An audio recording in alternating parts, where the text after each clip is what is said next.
Hey everybody, this is flight 5 towards my instrument rating, and we're going to mix it up a little bit today. So in the previous video, we flew that cross country up to Havasu.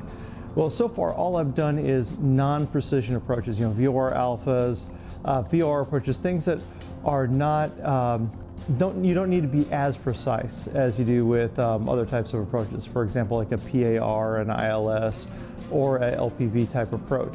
So today the plan is that we're going to get up and we're going to fly a couple of the ILS approaches here into Yuma. So it's not going to be a very long flight, but I think we'll be able to get maybe 1 or 2 approaches in during the time that we have.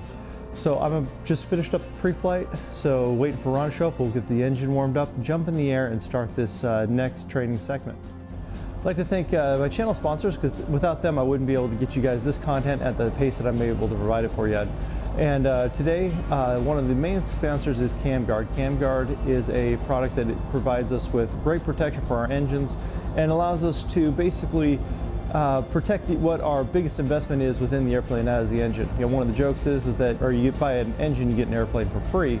And CamGuard is there to help protect that investment with its proprietary blend of anti-wear additives that really protect the motor and help us get a lot better life out of our motors. Along with CamGuard, I got other companies that are supporting this training that I'm doing with my IFR rating, and the other one is GRT Avionics.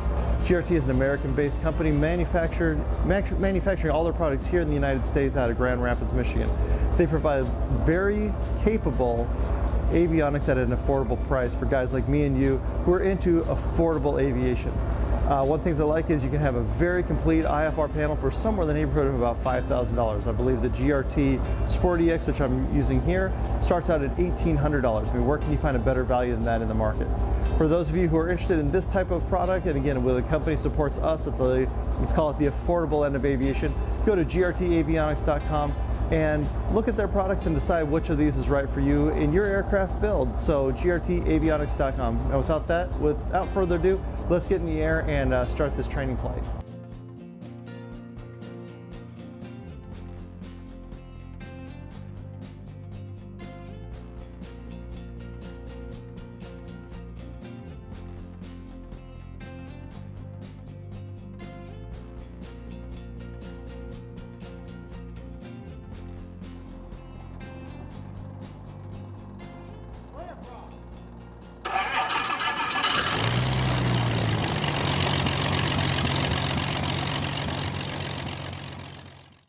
Summerton traffic, Terminal 9018, Lima November, departing runway 35, departing the area to the west, Summerton.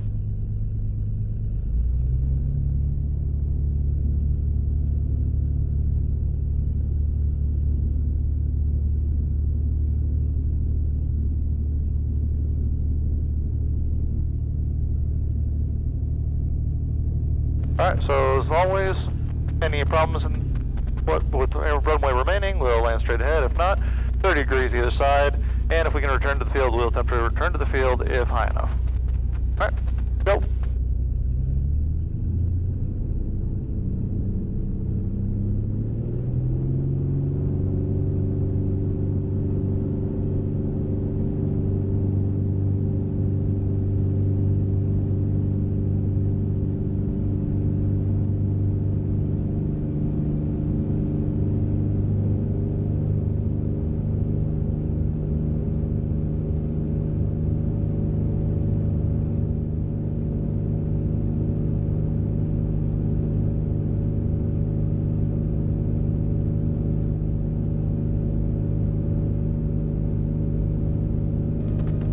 Summerton traffic, Terminal 8, Lima November, left crosswind departure to the west, last call, Summerton.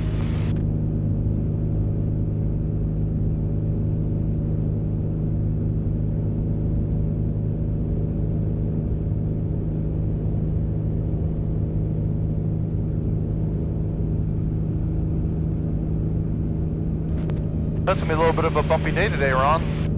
Yep. That's a little too clear today.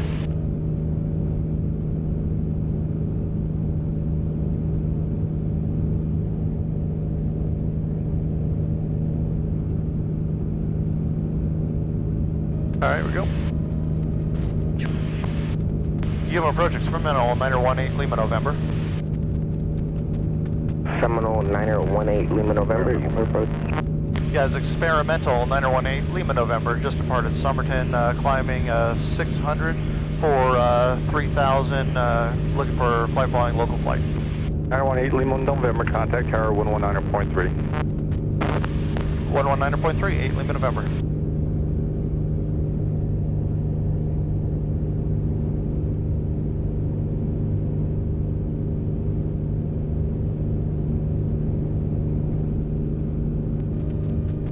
Tower, experimental 9018 Lima November.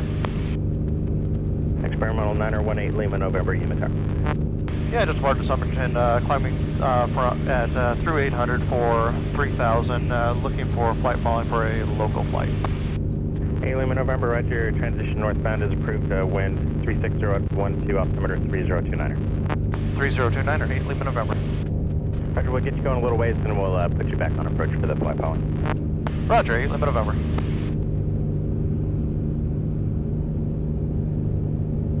There we go. Alright, on the foggles, there we go.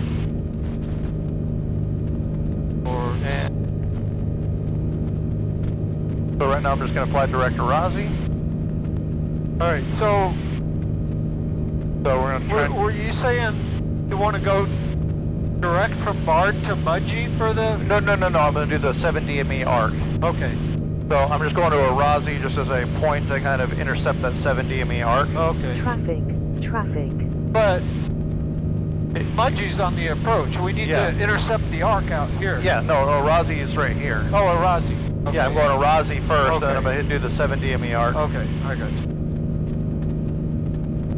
1315. 8 Lima November, frequency change approved for further flight following. Contact Yuma approach on 124.7. 124.7, 8 Lima November. The plan was to try and do the ILS approach. Is that able at this time? Yeah, it kind of depends on traffic, and we currently don't have a whole lot of traffic, so we can probably accommodate that. Do you want me to stay with you and do the procedure for the ILS? Okay, you want to just stay VFR and just come right in on the ILS now? Roger, that's the plan, 8 Lima November. Okay, stay this frequency then, and yeah, just report turning inbound on the ILS. Alright, report turning inbound on the ILS, 8 Lima November. Cool. Hey, that's how we do it, right? Yep. Alright, so we need to climb to 3,600 for the arc. Hey, they're working with me today. I'm liking this. Yep. So, like, we'll head towards Cassie, but Yeah. we'll intercept the 7 DME arc. Yeah. Right? Yeah, I'm just the reason I went to Rossi as opposed to just going out here to Kobach Yeah. is the border gets in the way. Yep. So I'm just gonna, like I said, I'm gonna go to Rossi, intercept the 7 DME arc, which I should, as soon as we pass a Rossi, I should be able to watch and see that right here. I'm just gonna follow that 7 DME arc. Yep. And then what I'll do, actually, there we go. So we're on a GPS director right now. As soon as we get to onto the 7 DME, because actually since this is looking there, what I'm going to do is I'm going to go nav at this point. So that's pointing me directly to Bard at 040. So I'm going to go to Rossi, and then I'll have the DME arc here, and then I'll just follow basically keep it off of the VOR.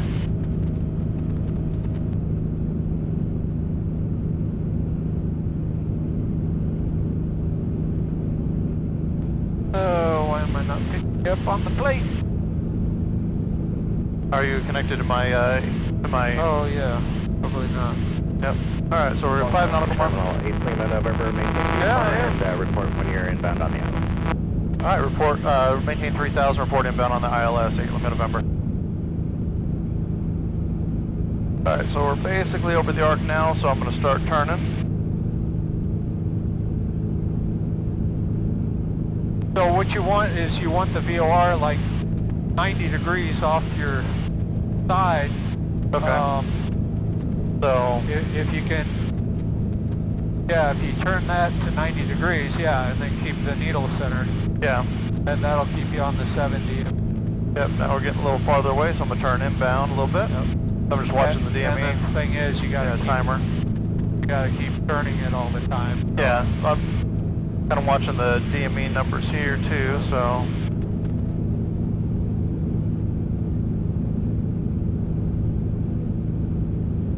So what you can do during the DME arc is if you just center the needle with Yeah. the OBS. Go ahead and center it with the OBS. Oh, okay.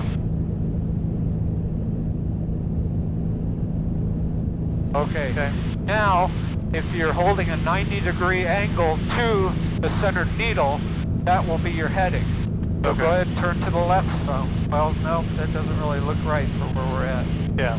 We actually look pretty good. Yeah, so we're, at this point we can drop to 3,000 because we're about to pass Copa.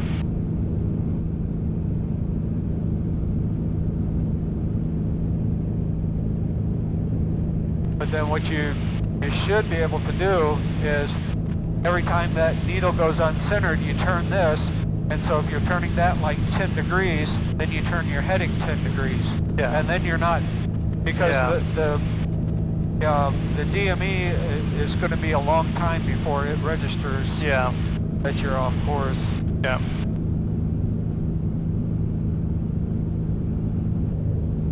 So depending on how the needles are doing, let's go ahead and try to bring it down as low as we can. Yeah, 3,000, well 3,000 is what the approach No, was. I mean when we're on the final approach with the needles Yeah. for the glide path. Yeah. Don't just cut it off at 600. We'll take it on down. It's only 200 more feet. Okay. So I can go set decision altitude. Next. Or 400 or... Yeah, we'll set decision altitude to 400 feet. And then also, anytime you get a full-scale deflection, you're supposed to do a missed approach. Yep.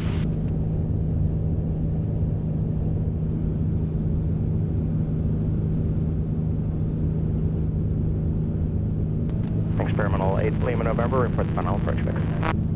Alright, report Bungie 8, Lima November. Alright, come on, needle. Yep, watching it for that deflection starting to come in, I'll turn on. And you can see the glide slope starting to come down too, so... Yep, Gotta I'll start to... Watch them both. I'm gonna start my turn, I guess. Because we got basically half a mile.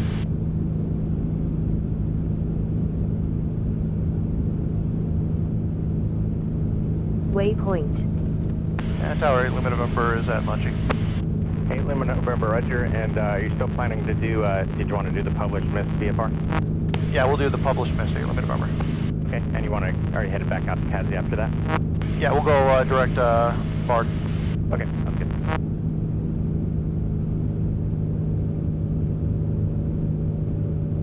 Okay, so I need to turn a little more inbound there. Yep. Didn't overshoot it too bad, but... Go ahead and drop your power and start your descent. Traffic. Alright, so I need to come back onto the needles over here. And this is where it's really important just to aim for the tip of the needle. Yeah. And never turn further than the tip of the needle. Otherwise you'll be really going crazy. Yeah. I'm off to the side here a little bit.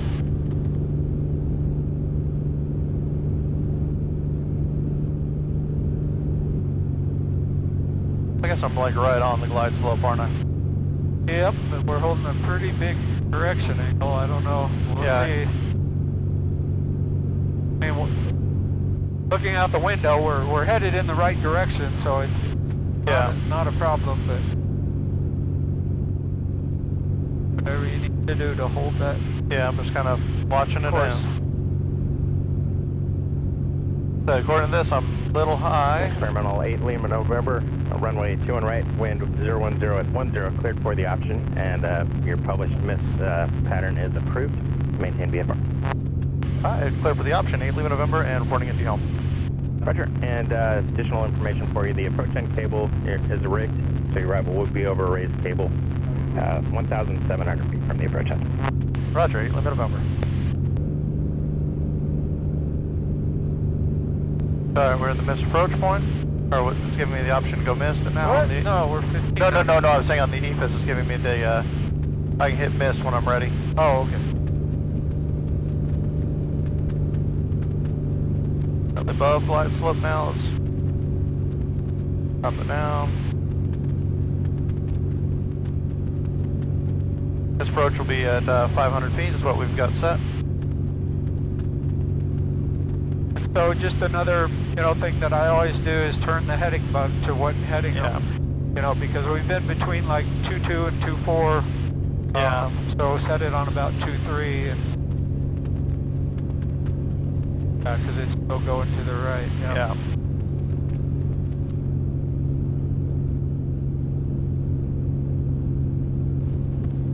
Two white and two red lights on the pappy. We're right on glide path. Yep. Oh, a little high. Yeah, a little high. White. Approaching minimums.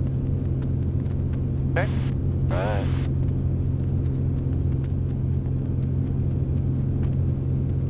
Take a quick look. Minimums, and we got, alright, going around. One missed. And I guess Obstacle. tell him you're missed. Yep. Tower experimental, 8 limit November, going missed. 8 limit November, roger, and what's the altitude you're climbing to? We're going to climb to 3,000, 8 limit November. Sounds good. And straight ahead, 900. And he had asked earlier if we're going to Kazi, might tell him that you're going to go to Bard and then intercept the 7 DME Yeah. arc to come back in. And Tower 8 limit November, we're going to go direct to Bard and then Kazi to intercept the DME arc. 8 limit November, roger, and you can do that, maintain VFR, and I do have a scheduled flight. I think the timing will work out pretty good if they're on time, but I'll let you know. We'll be a flight at 2 F-35, departing pretty much at the top of the hour. Roger, 8 limit November. They haven't checked in for a taxi yet, but we'll have to see how it works out. Alright, yeah, just give me a price, 8 limit November. So right after this point, we executed the missed approach back to Bard, intercepted the 7 DME arc, and then came back in for another approach into Yuma on the ILS. And a picture of the runway right out there in front Yep, of you. kind of nice that I have all that. Little low, but our decision height is 400 for this approach.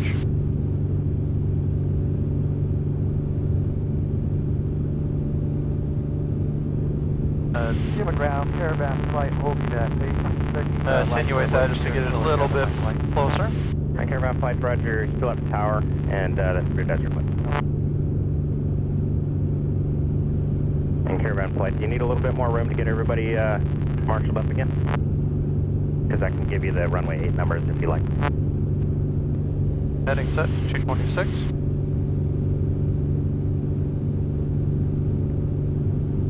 Track's going pretty good. I'm a little high now. On glide slope. Actually, if I was doing this for real, I'd be, at this point, be like, alright, we got 4 miles. I'm going to start configuring as if I was landing. I'd be slowing it up.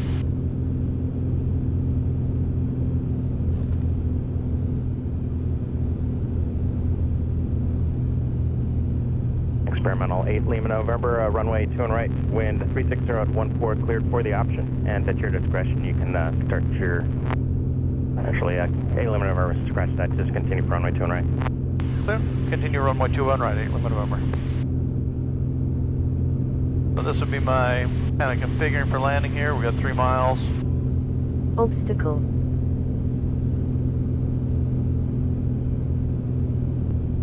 Experimental 8 Lima November, runway 2 and right, wind 360 at 14, cleared for the option, and at your discretion you can break off the approach and proceed to Somerton, altitude your discretion.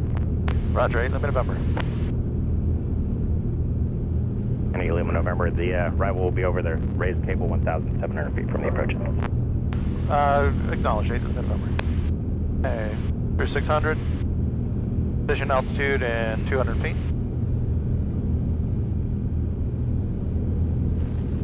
Approaching minimums.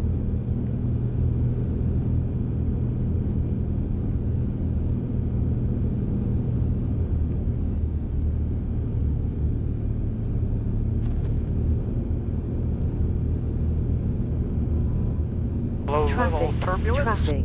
Yep, little turbulent down here. Alright, take a peek. I'm waiting for it to... Minimums. Minimums, there we go. And we're going missed. We'll just Go 9. 8 to Summer.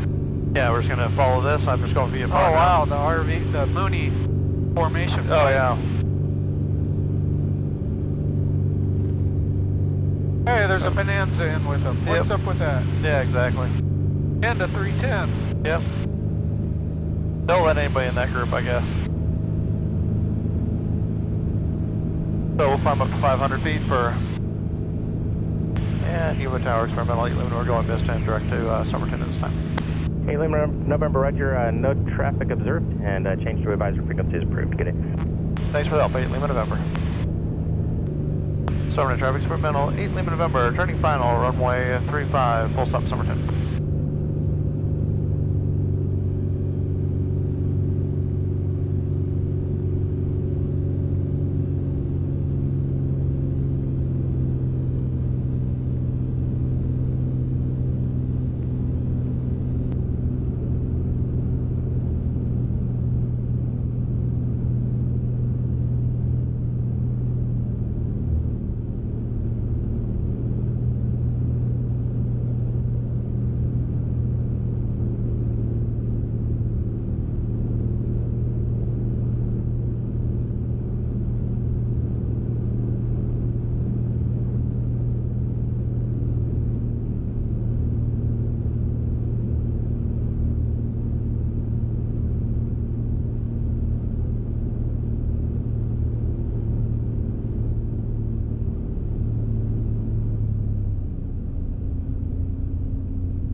It seemed like that was a lot easier to actually fly that approach as opposed to the VORs, because the VOR I'm like, okay, drop. But this is just constant. And the VOR signal tends to drift a little wander and drift. Yeah. That is Flight 5 in the books, and I couldn't be happier with today. So, if you followed along, all we did was a real simple flight. We took off, hit the Urazi intersection, grabbed the 7 DME arc all the way out to the initial approach point, and then flew the ILS into Yuma. Now, it's the first time I've ever flown a precision approach, and to be honest, it was a little daunting at first thinking about it, but now that I've done it, I really do like the precision approach procedures, because it was a lot easier for me to follow it as opposed to the other type where you're going, hey, I've just got to just chop and drop, chop and drop, chop and drop. So I really did enjoy this, and I really felt like I had control of what was going on, and I felt very, very comfortable flying the entire procedure. Now, me and Ron debrief, we both had a good feeling that the next step for us is to start into partial panel. So that's where he's going to cover up and remove some of the instrumentation that I have, so I've got to use other, basically other points of information to gather the information I need in order to fly the plane, and follow the procedures. So that's going to be the plan for the next time, is again those partial panel procedures. Now, moving forward, I'm really grateful for the channel sponsors I've got, with CamGuard and GRT Avionics, both stepping up to really provide me the what I need to get this content to you guys at the speed that I'm getting it to, and to work towards my IFR rating. Now, both of these companies are both US-based companies, and they make amazing products. With GRT, as you've seen from all my videos, I really like the fact that they have cost-effective avionics, and that their avionics are geared towards guys like me who are not, I'm not a wealthy guy, but I've got enough to, afford a light sport aircraft. And I'm glad that they make avionics that allow me to increase the capability of this and to go after my IFR rating at a cost that, guys like me can afford. And when you look at CamGuard, they've got a great product that really protects the motors and helps us extend the life of them, which is, again, another great thing for us, mainly because, again, I'm not a rich guy, and I can't really say, hey, I need another $10,000 motor. I can't just come up with that $10,000. It'd be much simpler to, do things to prevent that wear from occurring, and, CamGuard is a great product for doing that. But this is me, Larry Nelson, telling you guys until next time, with planes like this, projects I got in the garage, get out there, get building, get flying, so that I can see you guys in the air, and I will see you next time.